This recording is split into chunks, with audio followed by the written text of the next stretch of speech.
cousin Chris Collier, but Ed was just telling us that he's going to pimp his Christmas angels. So that is where this discussion's going today. But so I don't leave him out, Mr. Mireles, this is my cousin Chris. Chris, this is Mr. Mireles. And Chris is a massive fan of yours. I was telling him about he watched the episode and we were at Thanksgiving. He's, dude, Ed Mireles is one of my heroes. I have read about that so much. And I was like, he and I are talking again December 6th. And he was like, dude, you got to tell me when. And I was like, do you want to join? And he was like, no fucking way. That's great. Hey, Chris, where are you located, Chris? I'm in the People's Republic of New Jersey. Oh my God, man! You need to escape, just like East Germany. I know, right? I know. I'm turning on the fan. Chris, you got my fiance. My fiance and I are we're just close to our parents here, and okay, you gotta leave. Well, that makes a big difference. Yeah, makes a big difference here. Yeah, it's so stuck here for right now. You guys can all go to the same gulag together because that's eventually that's. I know. Did you see in England today? They Today, December 6th, 2020, today in England, they said that they are lifting quarantine restrictions on, quote, high-value people. So people that are deemed worthy no longer have to quarantine themselves, and they can go travel. So is this not just the Soviet Union? You can travel freely if you are high enough up in the Politburo? I had not heard that. Yeah, as of today. So if you are elite... which is really weird because Valenti Beryov, the head of the KGB and the Soviet nuclear program, whenever the nuclear scientists would make a big advancement to lead to the first A-bomb for the Soviets, they would get a bunch of stuff, but they would also get free passage to different parts of the Soviet Union. So that is now a reality. It is slowly creeping in. But Chris, you were telling me why it was, and Chris, proud owner of a 357, was explaining why it was so important, why Mr. Mireles' the shootout in Miami was so important and how it changed everything.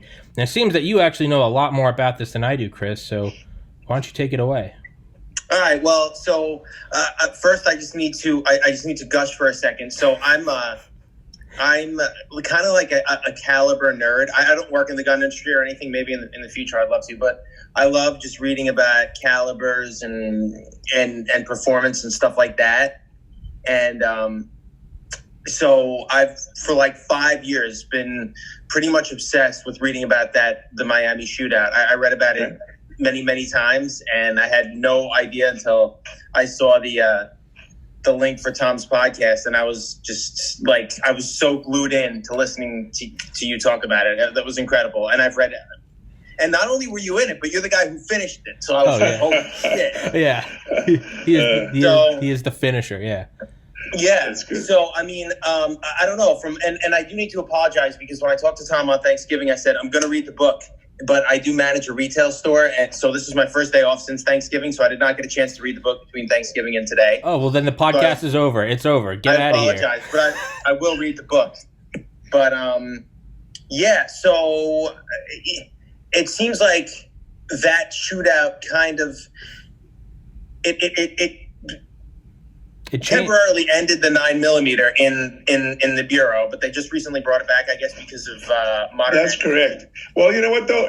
At the time, it effectively killed it. I mean, everybody thought it was tombstone. End of story.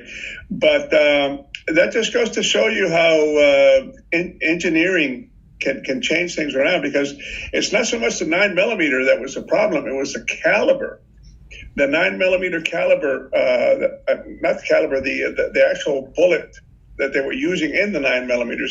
They were using 115 grain silver tip hollow point, which at the time, I didn't carry one, but all the SWAT guys told me that was like the creme de la creme.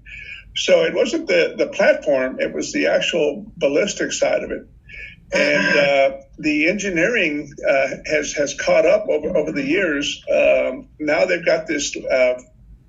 Honestly, I'm so far out of the loop, on nines, that I'm told that it's a bonded round, and I honestly don't know what that means. But I'm told that it is equivalent to a 40 caliber or even a 45 in its performance.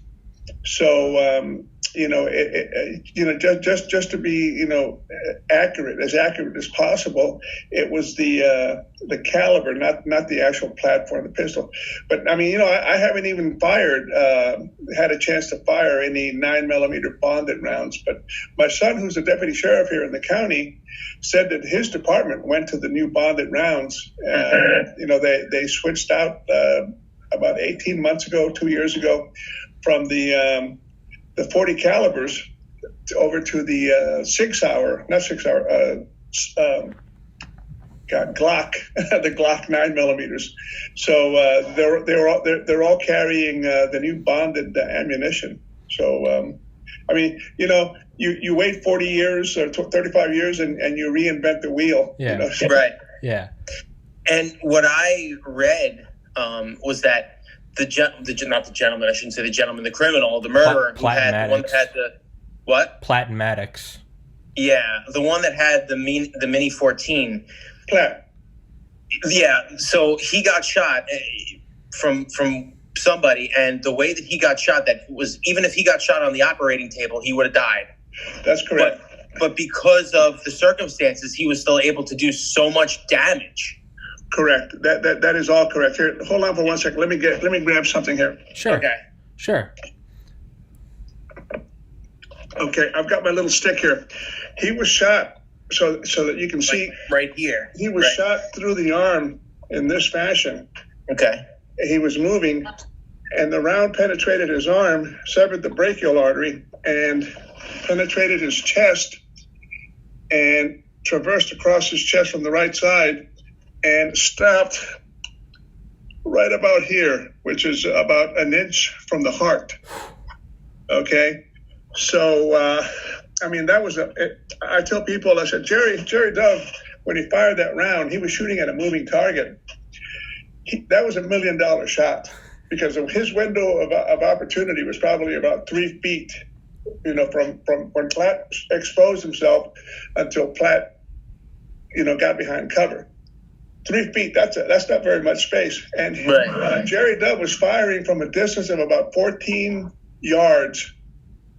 You think about it, shooting at a moving target at 14 yards, where your window is 3 feet. Man, that's a fantastic. And he made a center mass hit. The agent Jerry performed, admirably. The 9mm pistol performed admirably. The failure was the round, okay, the ballistics.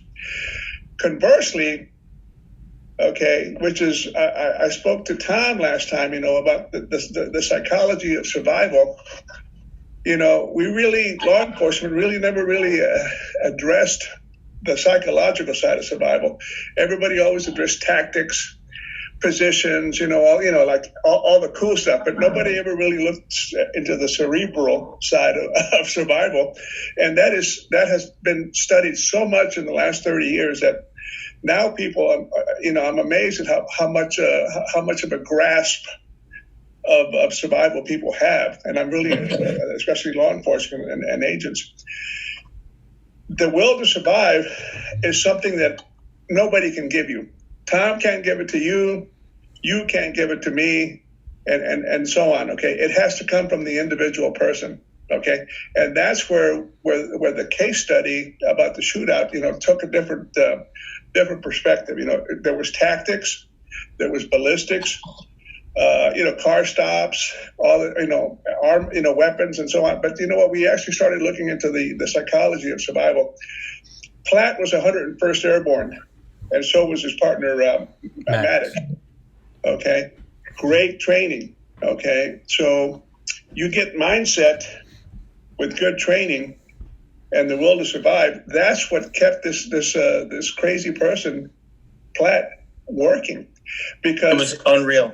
That hit. I mean, on 98%, 99% of the human population, that hit would have just stopped you. Maybe not instantaneously, but after you realize, hey, I've been shot through the lung, and I'm having difficulty breathing, and I'm bleeding out. Maybe I should stop and get some medical aid. This guy went from the point where Jerry shot him. we estimate he went an additional 3 minutes to maybe 3.5 minutes of where he functioned and continued to fight and fight and fight and fight. Okay, so that was like when it was finally studied and analyzed, a lot of people couldn't believe it. And you know what, though? Anybody who's been involved in an actual life and death scenario, in a survival scenario, knows, hey, you know what? If you put your mind to something, you know, it's like, hey, people say, I'm going to fight you until my last breath. That was Platt. Okay, he fought until his last breath. Okay, and I attribute that to 101st Airborne, his personality, and training. You know, so it's like my personality is probably a lot like Platt's. You know, I'm kind of to put a fine point on it, I'm kind of an asshole. You know, so maybe not that much, but you know, I'm a hard person. You know, I'm a focused person. I had Marine Corps training, and you know, I did a lot of training with the FBI too. I mean, I've had training all throughout my young career, my early years. But you know what? You never really know what you're going to do until you're actually faced with it. You know, and that's what happened with Platt. You know, his mindset. Okay, people couldn't believe it, and it was all mindset. Do we know what went wrong? And Tom, if I'm talking too much, just tell me to shut up. No. Yeah. Do we know what went wrong? How two guys that were in the military ended up being such hardened criminals? You know what, though? That's a good question, and I've been asked that question before. And who's to say? I mean, who's to say you and Tom, you know, you guys could have grown up to be the next generation's Platt Maddox? I mean, what kept you from being that? Okay. What kept you from going to the dark side as opposed to staying on the side of light, you know, and right. righteousness and rule of law? Who knows? I mean, was it strictly personality, or was it economics? Was it need? Was it an issue of, you know, I need a thrill? Right. Who's to know? I mean, honestly, but based on our studies and our investigation, they were doing it for economic purposes. They wanted money. It's that simple. You know, who was it? Derringer in the 40s. I forget his name, Tom Derringer or something like that. The old gangster. John Derringer. John Derringer, yeah. So a reporter asked him, he says, "Why do you rob banks?" You know what his answer was? He said, "Because that's where the money is." Okay. And these guys were the same way. Why did they rob banks? Because that's where the money was. You know, so it was strictly economics. I shouldn't say strictly, but mostly economics.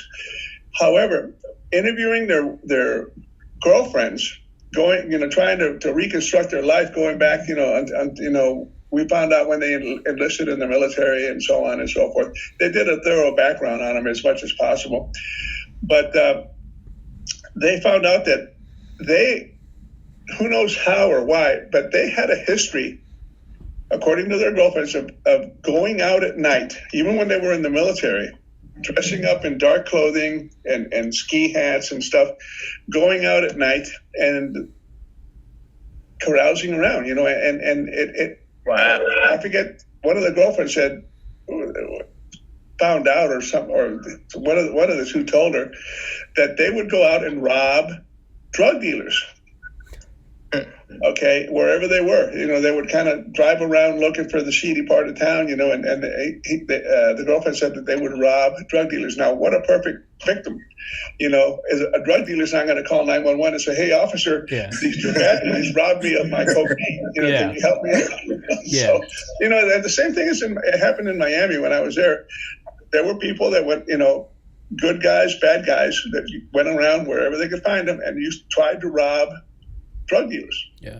I mean, that's a high risk profession because drug dealers are usually pretty well armed, you know, so most of them are. So, I mean, who knows? Who knows what caused these two guys to turn to the dark side? I mean, you know, it's all personality. Maybe it's environment.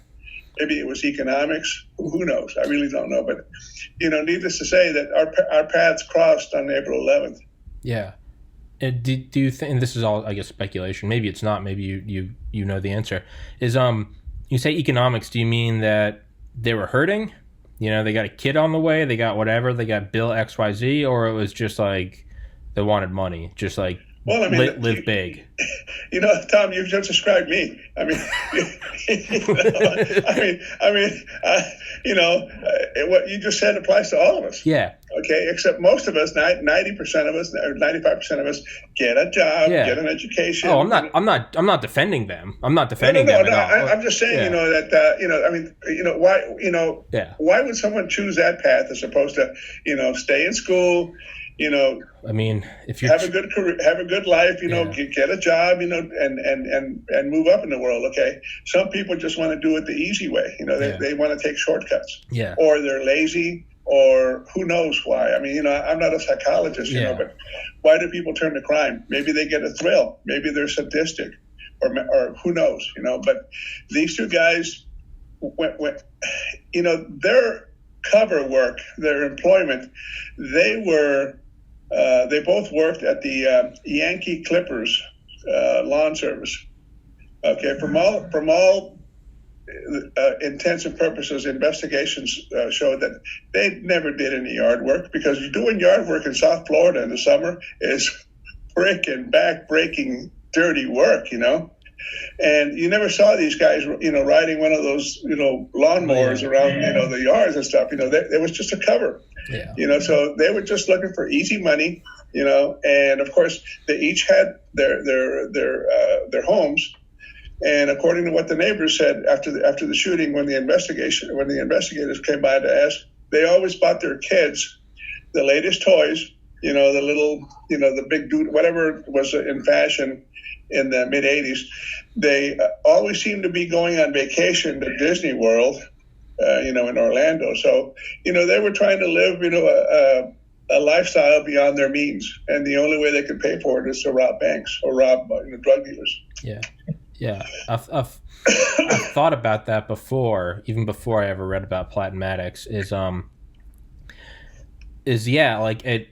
like that describes everyone, right? You got a kid on the way, you got health insurance, and it's like not everyone goes and robs people. Some of us just get a job, and it sucks, but you get the job. But I've thought about that. That's it. Yeah, I've thought about it, and again, not defending them, but more so trying to rationalize. Like, I don't defend Hitler, but I know why he did what he did, and it's because he was a psychopath and hated Jews. That doesn't defend it, but I understand why. So to understand why Platinmatics did what they did, it'd be like if you're Michael Jordan and you're working at a summer camp and you're selling ice cream, but meanwhile, on the courts at night are illegal games where they're playing $5, whoever wins a game of 21. At a certain point, you're like, I'm better than these little shits.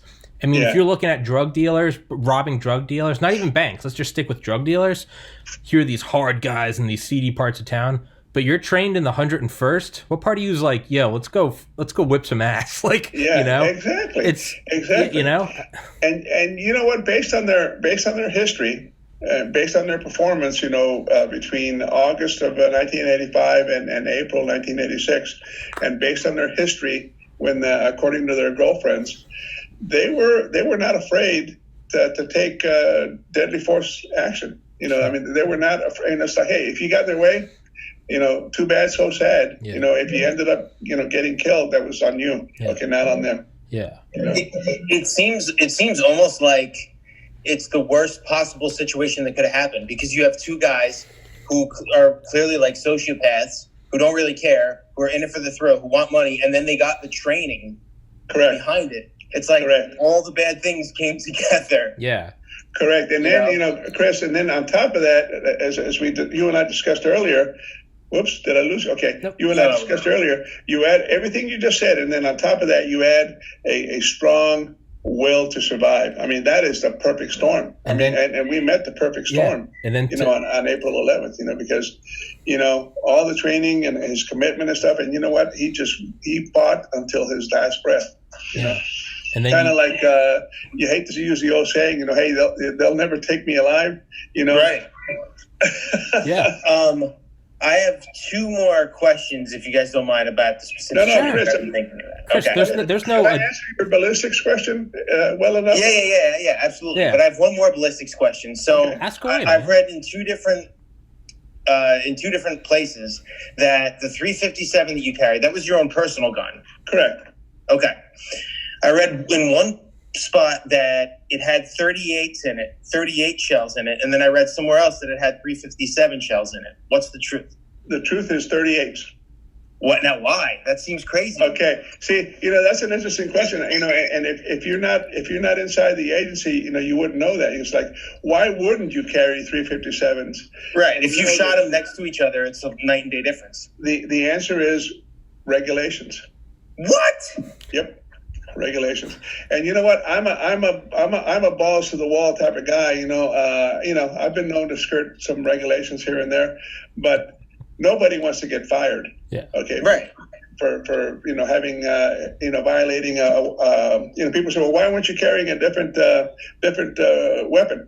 Dude, if I carry a 44 Magnum, my own, okay, and I shoot and kill somebody, guess who's going to jail? Guess who's going to get fired? Yeah. I'm going to go get fired, and I'm going to be liable, because that is a non-authorized weapon. You cannot carry non-authorized equipment or ammunition. So that seems... you could have a 357 Magnum, but you had to carry 38 caliber bullets in the weapon. You could only have 357 Magnum rounds as reloads. As if you fired your first 6, then you probably needed a 357 Magnum round. So the theory was that, hey, when you go through your first 6 rounds, then you can start loading Magnums. What a stupid fucking rule. Yeah, that seems like bureaucratic. How about I just let me shoot the person and not need to go through 6 rounds? Right. That sounds like something from an ivory tower of, well, our models show if you go through 6, chances are you're in a life or death situation. Fuck that. Give me a Desert Eagle with a black tip round. Like, screw that. Well, you know what though? Exactly. These are regulations and rules and stuff that are being made by people who don't know. Yeah. It's kind of like in today's environment. You've got politicians telling police shoot him officers, in the leg. shoot him in the head. Shoot him in the leg. Guys, they don't know how hard it is to shoot somebody. Shoot somebody and something that's about 3 or 4 inches wide. Are you kidding me? And he's moving. And the whole life or death. Like you talk. Sorry to interrupt you, but in your book you talk about And the book will be linked in this top comment and description for anyone that wants to read it. Plug for Mr. Mireles. But you even talk about in the writing of your book how you're not just going through like a shootout. You're explaining something that sounds like a heavy LSD trip in terms of time dilation and images and like the shutter effect. And it's like exactly. See, these rules are made by naive politicians or naive administrators. It's like in today's environment, politicians are telling police officers, well, you can't use excessive force. I said, dude, if someone is coming at me with a pipe in my book, in my school, that is deadly force. Yeah. Okay, if you come at me with a pipe, I'm not going to let you hit me. But now politicians want the bad guys to make the first overt act, and that's like if I block with my arm, okay, they have to break my arm or hit me across the head before I can respond with deadly force. I say, hey, excuse me, screw you. You know what? If you even look at me sideways with a pipe in your hand and you take one step towards me, I am going to interpret that as a hostile, deadly force intent act. Right. And I am going to use deadly force in response.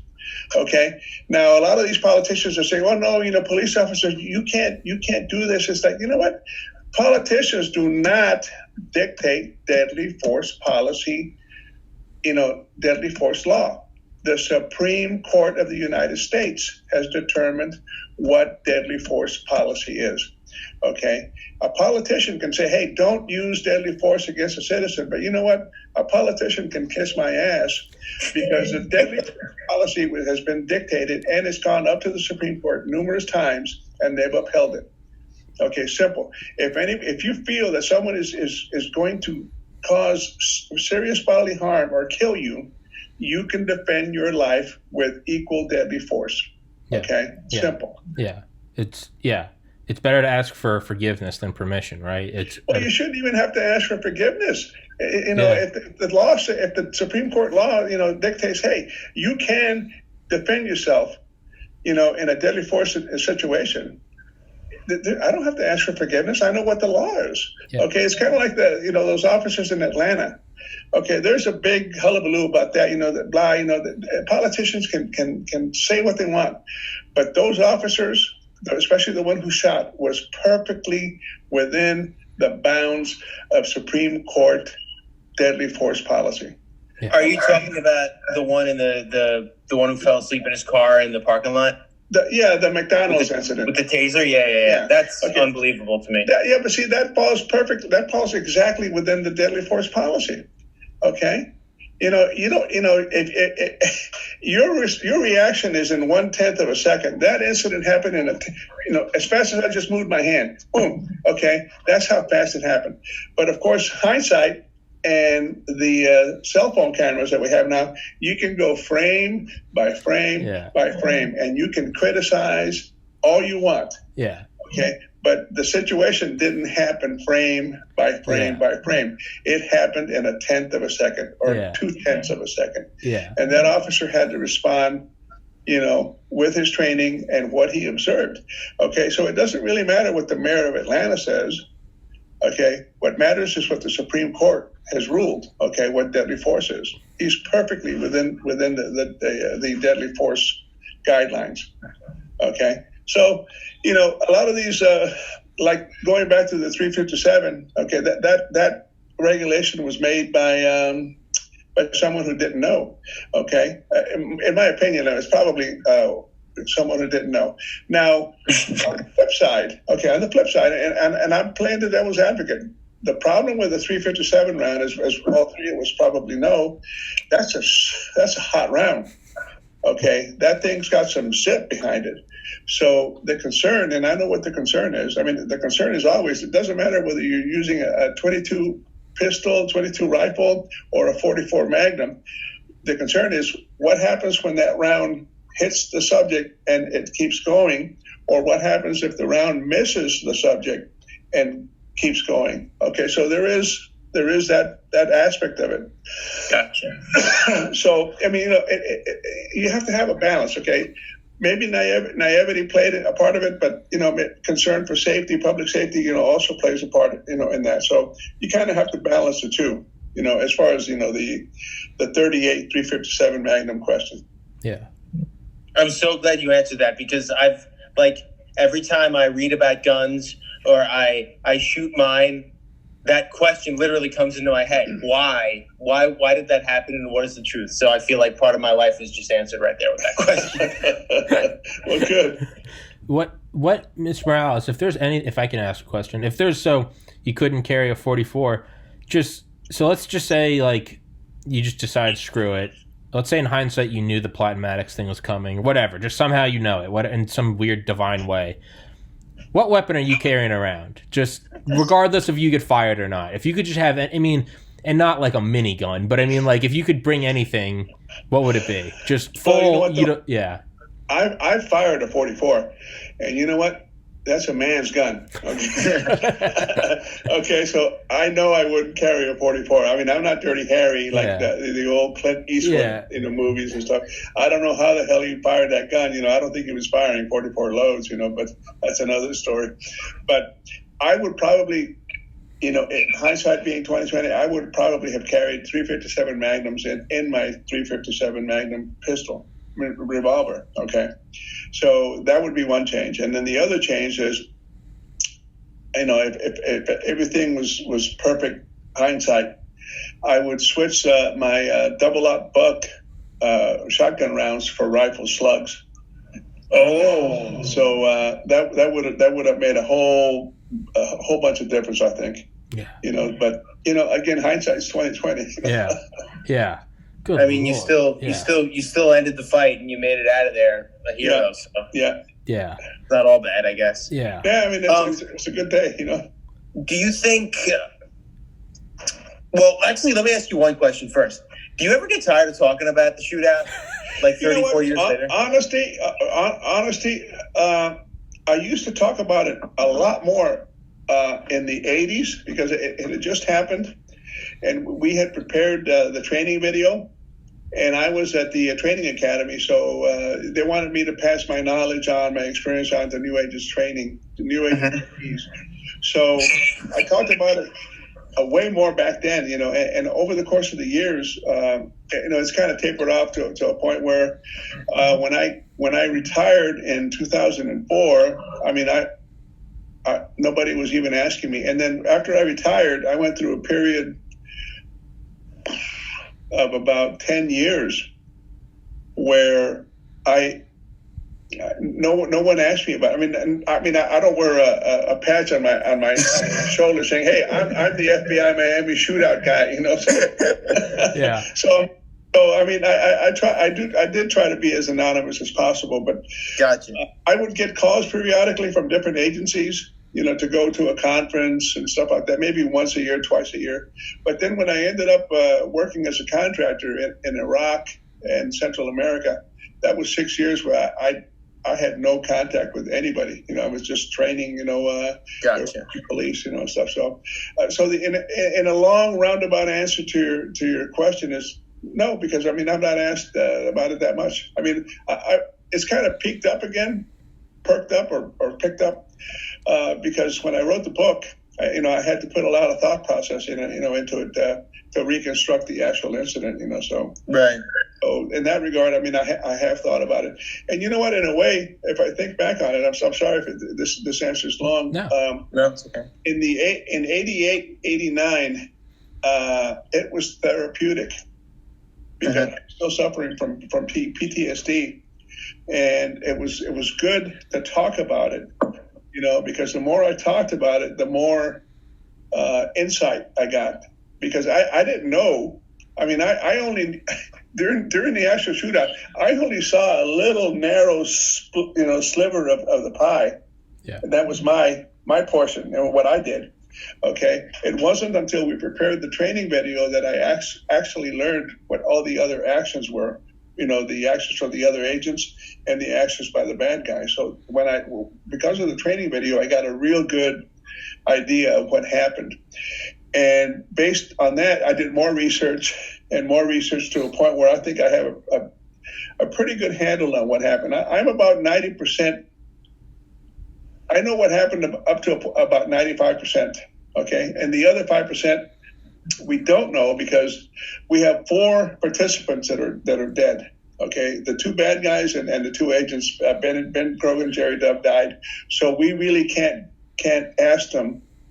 Not really. We can't ask them what their actions were, what they saw, and so on and so forth. So we've had to reconstruct their actions based on eyewitnesses and on evidence. So that's why I say I have about 95% of the picture. The other 5%, maybe 8%, nobody will ever know because 4 witnesses are dead. Yeah. Could you, Chris, unless you have any, were you about to say something? I had one more. Yeah, good. Go for it. Chris, ask away. And then, I have one more question about the shootout, and then before the podcast is over, Chris, I have a general question. Chris, I gave an hour as a loose estimate. We can go for as long as we want, as long as Mr. Mireles can, and you can ask as many questions as you want. There's no, just let it go. I respect everybody's time, so I just wanted to put it out there. Don't be such a bitch. Just ask your question. Mr. Mireles, Tom, you were right. He is a bitch. Yeah, I know, right?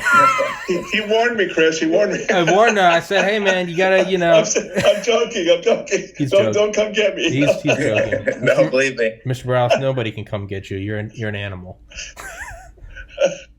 Chris, what would you say, Mr. Mireles, the main area of opportunity for the Bureau was looking back on the shootout? Is it like tactics or mindset? Because I've watched, there's like some recreation videos of it, which are horrible. Like if you read about it and you watch, like, I don't know if you've seen any of those like recreation videos, they're really bad. They're so yeah, I know. I think I've seen almost all of them. Okay. And, and even when they interviewed me, okay, I was interviewed for at least half of those videos that have been on TV, and they still screwed it up. It's like, what the hell? It's just incredible. And the made-for-TV movie, that was a total hoot screw. The movie was about 50% accurate. Wow, that's bad. You know, I mean, they got so many. You know, a lot of it was fluff. You know, they had to make up some stuff. You know, to fill in. You know, the lives of people, my life, and Ben Grogan and Jerry Doves and so on and so forth. Okay. But for them to get the shootout wrong, that was just unbelievable. The shootout part of it is like 50% incorrect. I mean, wow. Don't get me wrong. It's an exciting movie. I mean, everyone that I've ever talked to said, man, that's a good shootout. They said, yeah, you know what? But except it's 50% wrong. You know, I mean, I know I'm probably one of 8 people who know that it's 50% wrong. The rest of the public thinks, hey, man, that's what happened. You know. And it's not, you know, so that part of it, you know, I just said, you know, there's a lot of misinformation out there, which was another catalyst for me to write the book, because there was information out there. But I don't understand the point of your question. What when you say what opportunity was there for the FBI? What do you mean? So, like, if you look back on it, like, do you think it was like all just like wrong place, wrong time, wrong bad guys? Do you think that like that the fact that you had an inferior bullet is how it was so bad, or was it just bad? Like, do you think that the FBI, like, did the FBI learn anything from it? Oh my God, Chris, we learned tons. Yeah, so like, tons, what would you say the biggest takeaway is? And that's a good phrase. Takeaways. The takeaways. I'll get to it in a minute. But the thing is, you know, it wasn't wrong place, wrong time. It was right place, right time. Okay, because I feel we were fated, because we were after these guys hard. Okay, between August of '85 and April, you know, we were dogging these guys. Okay, and we were getting closer and closer. It wasn't until March that we actually found, you know, we had a live witness that, you know, he survived getting shot and robbed by these 2 guys in the Everglades. His name was Jose Calazo. That was the first actual live witness that had a face-to-face confrontation with them. And he was able to provide a lot of information. So we were getting closer. If it hadn't been April, it would have been May. If it hadn't been May, it would have been June, because we were getting closer and closer to them. And So that's that part of it. Now, the other part of it, the takeaways, oh, my God. I mean, that's why my book is called FBI Miami Firefight. Yep. 5 minutes that changed the Bureau. Gotcha. Changed the whole FBI, and it changed law enforcement in general. Okay, we started looking at ballistics.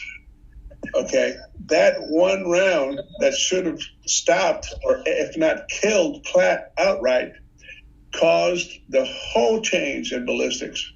Okay, that's what led to the development of the 40 caliber round. Okay, and the development of the 149 grain subsonic 9mm round. Okay, that was almost like 33% heavier than the 115 grain, or maybe 25% heavier. Okay, I mean, big changes there. And then we changed weapons platforms. You know, the FBI went from revolvers to pistols. You know, the FBI in particular, and law enforcement in general, was always concerned that semi-automatic pistols would malfunction. Okay, and I don't know what the history was, because I really hadn't studied it, but there were so many horror stories of guys carrying pistols, and when it came time to use them, you know, in a sudden event, like a sudden confrontation, that the pistol fired the first round, but it failed to cycle, it failed to extract, or failed to load, or whatever.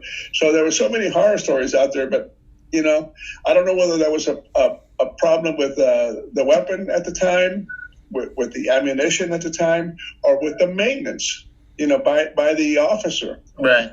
So, I mean, there's so many different factors that we will never know. But now, in today's environment, people know that you have to maintain your pistols, because it's an actual moving machine. I mean, it's not a Swiss watch or a car engine, but it does have moving parts when you need it, you know. So you do have to maintain it, you know. So that changed. We changed ballistics. We changed weapons platforms. We changed training. Because when I went through firearms training, and this is no slap or a finger in your eye to anybody, okay? But the mentality of training back then was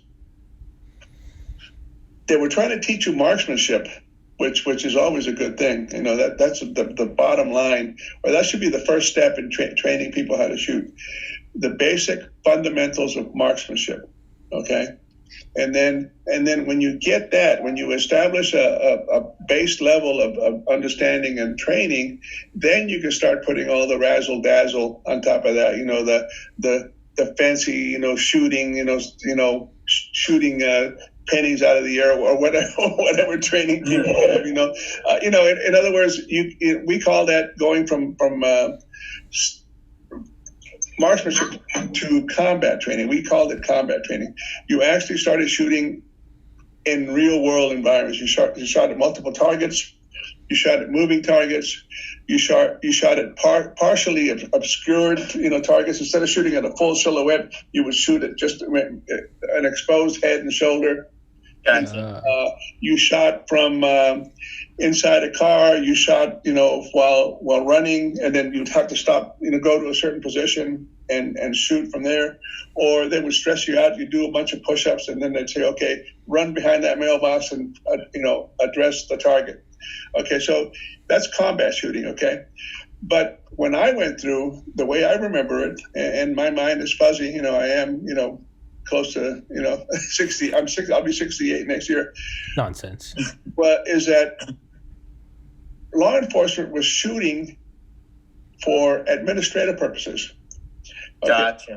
Let me define that. Okay, you have basic marksmanship training, the basic platform, the very basic base of training, and then they started, doing the other combat shooting. So this is just a wild estimate on my part, but at the time that I went through, we did about 80 or 90% shooting in lines.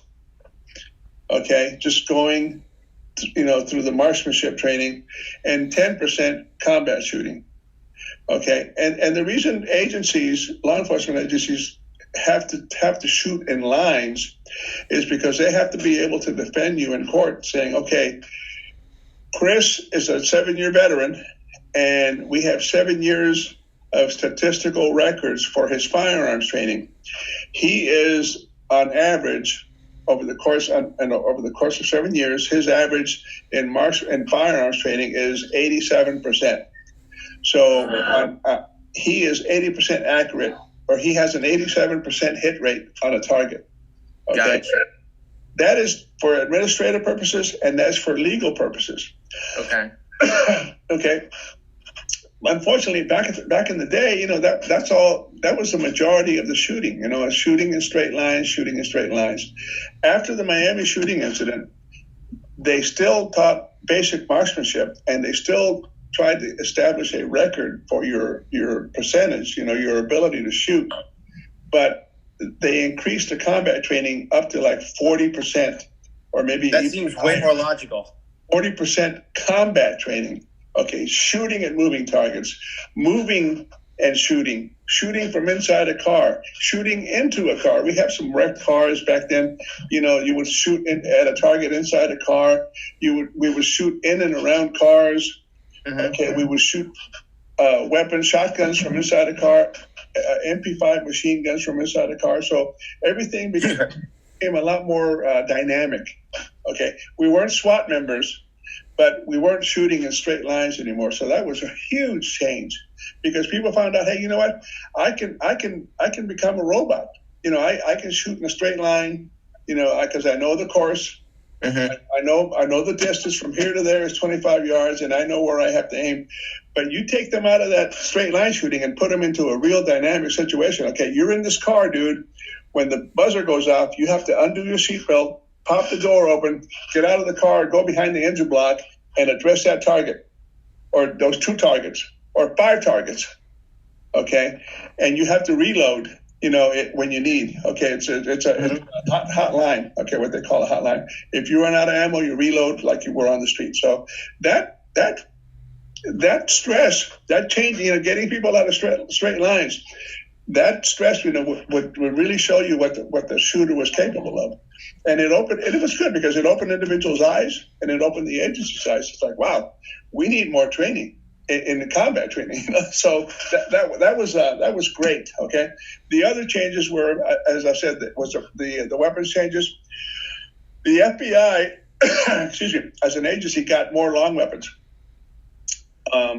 They purchased either a shotgun or a semi-automatic MP5. Okay, they purchased enough weapons that every 2 FBI agents, because usually FBI agents travel in pairs, so, it's a partner. Every 2 FBI agents would have access to an MP5 or a shotgun, always, in a car. Okay, so, I don't know how many hundreds of weapons they went out and bought, but, I don't know if you're familiar with the H&K. Those are not cheap guns. Those are guns. I shot one in October, yeah. Yeah, Tom has more experience with those. I shot a silenced one. It was awesome. Yeah. But those things are German, Germans, they're German made, and they're not cheap. Fucking so the FBI went out and I think they bought like 600. Okay. Wow. Or I don't even know. Because there's 10,000 agents out there. They bought a whole bunch of MP5s, and I'm sure H&K was happier than what, man. So, and then of course, we went to the Remington 12 gauge shotguns, which they also bought several hundred shotguns. So increased firepower, increased ballistics, increased training, and then they actually started looking into as I mentioned earlier, Chris, is the psychological side. Right. It's like, I would come in and say, hey, listen, I was shot twice, with a rifle. I survived. Gordon McNeil was shot 2 times with a rifle. He survived. He by far was far worse injured than I was. John Hanlon, excuse me. John Hanlon was shot once. He was shot 3 times with a rifle. He was shot in the hand and the legs. Okay, and he survived. And conversely, Platt, the guy who did all the damage, he had 12 wounds on his body from a combination of shotgun pellets, 9mm rounds, and 38 rounds. Okay, and his partner Maddox had 6 hits. Okay, he by far had the worst hit. He had 4 to the face, 1 to the neck, and 1 to his arm. Okay, but the point there was that, hey, the guy who was shot to pieces, Platt, was shot 12 times. He kept fighting. He had the mindset, 101st, can do, or whatever they go, whatever the army is. He had that attitude. It's like, hey, you know what? I am not going to stop. I am going to try to persevere. And you know what? He fought till his last breath. So it was Chris. It was a watershed event. It just changed, right? Tremendously, hugely. So. That answers your question. You answered it perfectly, and obviously, I knew that there was takeaways. I just kind of wanted to hear you, lay them out like that, which you did absolutely perfectly. And I find it weird, so kind of surprising that the Bureau did so much of that, like inline shooting before that. But I guess it makes sense. But like, I find that kind of shocking, and I guess it was But you know what though? See, that's what a lot of people don't understand or don't know. Not that you don't understand. That was a different era. Okay, right. That was the era before drugs. Before drug dealers and Mac 10s and right. 47s. That was your small town cop. That was your Norman Rockwell police officer. How do you do? Exactly. You know what though? I think the throwback from now, the closest thing that we could come to what the way things are now is going back to the gangster era, where you had the Tommy guns. I would hate. Can you imagine going up against somebody with a 50-round Tommy gun he would light you up, man. It's like, oh my! I mean, they didn't call it a trench gun for nothing. Yeah. I mean, it's a World War I trench gun. It's Yeah. like, holy shit! Yeah. 45s, I think it shot too, right? Yes, all ball ammo, man. That thing will go straight through a tree. So I think back in the 30s, that was the gangster era, the Tommy guns and the whippet guns. The old bar, where Bonnie and Clyde sawed down their bar. Yeah. their 30-06. Yeah. Semi-automatic rifle. So. And now, when we got into it, people, the drug dealers, criminals were starting to come up with the AKs, and the Mac 10s and the Mac 11s, that type of stuff, So, but law enforcement, again, it was more a basic training in marksmanship and then administrative. Okay, we have to show that Tom, he may be a good investigator, but he's a piss poor shot. He only averages 71% on the range. Yeah. Okay.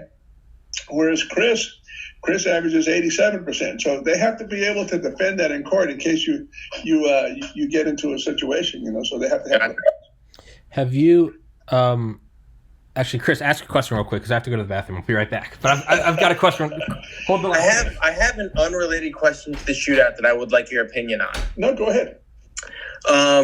So, and I know you guys kind of got a little bit into politics on the last podcast, but I've been thinking about this for a while, and it's bothering me, and I want a real veteran's opinion on it. Obviously, I'm super pro police. I took the police test a few years ago. If I could live, I'm 35. I have a career already. I have a house. If I could live my life over again and start at 18, I would have tried to become a police officer at that age. And I got a 98.6 on the test, but I think I'm just too old to become an officer. So I just want to put that out there first. But it seems like right now, law enforcement is kind of in a tough situation because it seems like they never really have the support of, I don't want to say the left, but you know what I mean? Right. Not necessarily the left, but they never really had the support of the left. And they always kind of had the support of the right. But now it seems like between a combination of, in certain areas, like what I would call revenue law enforcement, where like you'll have a broken taillight out and then they'll bust you with 5 more tickets. Or like, I remember one time when I was really young, I got a ticket for not stopping properly and I got nailed with a bunch of surcharges, whatever. Between that and between certain people, not all of them, thankfully, because there's a lot of sheriffs that are not enforcing, but the lockdowns, law enforcement that are enforcing the lockdowns that a lot of people deem unconstitutional. It seems like law enforcement's kind of in a tough place, and I just wanted your opinion on that because it's weird and it's not good. And as somebody who is a wholehearted law enforcement supporter, it makes me kind of upset because, you see what I'm saying? I think I understand what you're saying, but you know what though? Let me give you a historical standpoint. I mean, from my perspective, even back in the 70s, 80s, and 90s, okay, it almost didn't matter whether you were, as you said, left or right, okay? Right. Most citizens were, and I don't mean this in a negative way, but I use the word leery. Most citizens were leery of law enforcement. Okay? Really? Because they're the enforcers. Mm-hmm. Okay, I mean, that's why they call them law enforcement. They were the enforcers. Okay, and the idea of an enforcer is to be impartial. Okay, and that's the way it should be. You should be an impartial enforcer, and same thing with the law. It should be impartial. But don't get me wrong. I mean, there were people out there that were wholehearted supporters of law enforcement, and there were people out there that were totally against law enforcement. But overall, the general consensus, I don't know if I can use the word consensus, but the general attitude was like, oh my God, there's a cop. Even if you weren't doing anything wrong, and even if you were a good citizen, it's like, oh my God, there's a cop. Just walk straight, Don't look around, that type of stuff. And if you were a criminal, forget it. Oh my God, there's a cop, run or whatever, so, but I guess it was a certain amount of respect, whether it was respect out of fear or respect out of just respect, But nowadays, there's a total disrespect, a complete breakdown. I think it's a breakdown in our society. Hey, Chris, can you put in headphones? I'm getting feedback through your phone. Yeah. It's just making weird noises. But sorry, Mr. Mireles, go on. No, should I wait or can I go? No, you're good. No, I'm good. I can hear you. No. The thing is, nowadays, it's gone way overboard. Now you have an open hatred, an open defiance of law enforcement, and you know what? And that goes right back. I put that I put it in the lap of politicians, okay? Because you never used to tolerate, rioters, getting in officers' faces. Okay, I tell you what, you do that in Europe, you do that in Latin America, you're going to get your butt whipped. Okay, yeah. Getting into an officer's face like that and yelling at him, guess what? You're going to get a fist to the face or a belly club across the shoulder, period, in the story. There is no need for that, okay? People say, well, they have a freedom of speech. Yeah, you know what? You can have your freedom of speech all you want, but don't get an inch from my face and yell at my face, okay? That's called encroachment. Okay, and I don't know why more departments don't enforce that. When I guarantee you, if you did that to any of those lily-livered politicians, okay, if you got within an inch of their face and started yelling at them, I guarantee you they would back away or they would react in some way to push you or they would call security. Yeah. Okay, but yet they don't want law enforcement officers to respond to that. They say, hey, it's perfectly legal. It's freedom of speech. But if you did it to them, they would be crying like little baby bitches. Yeah. I guarantee you. Well, I think maybe what they need, you're right. It's the same thing with like actors going to, and Chris, sorry, I muted your phone because you were getting feedback. So I'll now you're asked to unmute. Chris, I think, there you go. Are you back? How dare you? Can you hear me now? Yeah, I was just getting feedback through your phone. But yeah, it's like you always see at like the Golden Globes or Emmys or whatever the hell it is. They'll come on and they'll just be on the red carpet and they're like, and let's all take a moment to ask for gun control because we need a safer society. And if you look off into the periphery, you can still see them on the TV cameras. You'll see some guys that don't really look like they belong there, and they're in suits with square jaws and they've got MP5s. And it's like, who are those guys? And they're protecting us. From who? Right. From crazy people. Well, can I get some of that protection too? No, peon. You're not worthy. No, You're not worthy. No. Go back to the factory. Work harder. It's. But you know what though? Let me add this, okay? And I probably shouldn't. I'm probably going to get myself in trouble. But you see all these different areas around the country that I forget what was the one in Minneapolis or the one in Seattle where they made the no police zones. Chaz. Was it Chaz? Yeah, that was in Chaz. That was in Seattle, or was it Portland? Okay.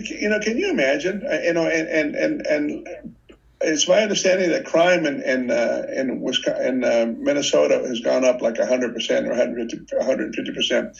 Can you imagine if law enforcement, excuse me, if law enforcement were to disappear tomorrow? Can you imagine what would happen? I kind of think that needs to happen because they've been calling. Yeah, well, what though? In a way, I kind of wish it would happen. I know, so do I. To Seattle and to Minneapolis, and then they would really see if you. It's like you said earlier, Tom. If you give these politicians a taste of their own medicine and take away their security, okay, and let them run around like regular citizens without any security details, then they would start seeing the world for what it really was, okay? Because then they're susceptible to the same muggings or shenanigans that people play, getting in your face or pushing you, or you trying to have a meal and somebody comes into a restaurant, starts throwing crap around and ruining your meal, threatening you and so on and so forth, okay? In a certain way, I kind of wish they would go all out, say, hey, we're abolishing police. Okay, can you imagine what would happen to cities like that? They would burn down within a week. Okay, I think it needs to happen. I think we've all seen the movie The Purge, whether it's 1, 2, or 3. that's what would happen. You would have people that would have to arm themselves to defend themselves against other predators. It's like, gee whiz, that's crazy. Yeah. Anyway, Chris, getting back to your question, society has changed. Okay, when I came in, people had a healthy respect, whether it was a healthy respect out of like respect or a little bit of intimidation or fear. But people had a respect for that officer, patrolling in his patrol car or on the beat. Now, our politicians and our media, an officer, he's like a marked man or a marked woman. They're walking around with targets on their back, and if they do anything to defend themselves, they will be labeled the bad guys. And I think that's absolutely ludicrous. Yeah, ludicrous. I think they need to, because they're all calling for this. It's kind of like the girlfriend or the wife that keeps threatening to leave versus the one that finally packs her bag and takes the kids. Like, either she's good and she leaves, or the husband's like, oh man, I really am a piece of shit, and he changes, right? It's kind of like that. We can keep calling for law enforcement to be defunded. Fuck it. Take them out. Just take them out entirely, watch the city burn, and live stream it from a bunch of drones and helicopters. Just put in the news choppers or shit that we use to watch, like, football. Just put it on pay-per-view. Put it on YouTube for free. Watch the city burn, and then be like, who's next? Fuck. Those who suffer remember. Yeah. Bring it in. No, I agree with you. It's ludicrous. Yeah. You know what though? It's been said in the media. The first function of a government or a city council or a state government or national government is to secure the public safety, to secure the people. Yeah. Okay. Either domestically or from foreign actors.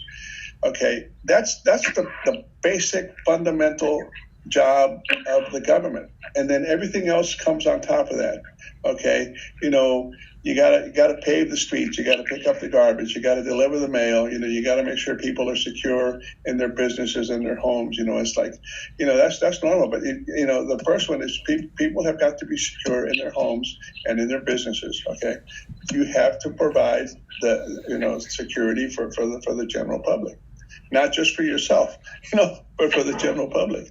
And I think, the way our society is going now, it's like, it's like I see all these politicians on TV, especially the federal ones, they're okay, man. They're getting paid, in the pandemic, they're not losing their pay, and they get security. So, man, life is good for them. Yeah. The rest of us, deplorables have to fight. Yeah, right. It doesn't matter to them. They're getting money. They still have their Secret Service. They have everything. Yeah. To them, it's all just like, hey, it's virtue signal. It's bargaining chips. They don't give a shit. Exactly. They don't give a shit what happens outside of the castle. But rules for thee and not for me. Exactly. That's what it is. Anyway, Chris, I hope that answers your question. I know I rambled on a lot. No, absolutely. No. It totally did. It totally did. I was gonna say, let's we a little past an hour and the audio's kind of fucking up, so let's wrap this one up. But Chris, you're gonna read the book, and then we're gonna do this again. We're gonna do this again in January, and Chris is gonna come prepared. Sounds good. Does that sound good? Great. Totally. Well, thank you very much, Mr. Mireles. Thank you, Chris. Chris, I'll see you. Thank you both so much. This was a dream come true. Yeah, Chris, I'll see you in like 2 weeks. But Mr. Mireles, Merry Christmas, and I'll send you an email and let's set one up in January, and we can do us three again, and we can bullshit again. Okay, Tom, thank you. And Chris, it was nice meeting you. And you're not even a tenth as bad as Tom made you sound. Yeah. Well, now Ed's putting words in my mouth, so I'm coming for you. All right, but okay, guys. Again, Merry Christmas to you guys. If I don't see you, and Happy New Year. You too, sir. Thank you so much. Have you guys be safe. All right, my guys. Bye-bye. Peace. Bye.